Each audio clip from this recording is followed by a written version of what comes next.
কিছু সাহাবী তো এমনও ছিলেন, বদরের যুদ্ধ করতে এসেছেন, হাতের মধ্যে কিছু খেজুর আছে, খেজুর খাচ্ছেন, খোরমা খেজুর খাচ্ছেন। তখন নবী সাল্লাল্লাহু আলাইহি ওয়াসাল্লাম দাঁড়িয়ে ভাষণ দিচ্ছেন যে ওয়াসাবিকু ইলা মাগফিরাতিম মির রাব্বিকুম ওয়া জান্নাহ। ওই যে আয়াতটা আছে, তোমরা এগিয়ে চলো তোমাদের রবের ক্ষমার দিকে এবং জান্নাতের দিকে। আরদুহা কাআরদিস সামাই ওয়াল আরদ, যার প্রশস্ততা আসমান এবং জমিনের সমান। সাহাবী খেজুর খেতে খেতে খেজুরটা ফেলে দিলেন। আরেকজন সাহাবী জিজ্ঞাসা করলেন যে খেজুরটা ফেলে দিলেন কেন?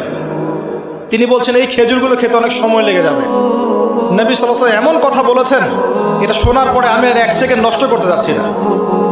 খেজুর ফেলে দিয়ে যুদ্ধে ঝাঁপিয়ে পড়লেন, দেন শহীদ হয়ে জান্নাতে চলে গেলেন। তারাও তো মৃত্যুর স্বাদ গ্রহণ করেছেন, তাই না?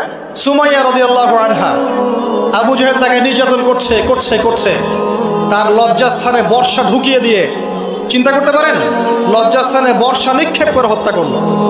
সুমাইয়া রাদিয়াল্লাহু আনহা দেখতে কালো বর্ণের, চেহারা সুন্দর নয়, হয়তো বা আপনার মতো সুন্দর নয়, জান্নাতে এখন হাসছে ইনশাআল্লাহ তাআলা। তার স্বামী ইয়াসের, আবু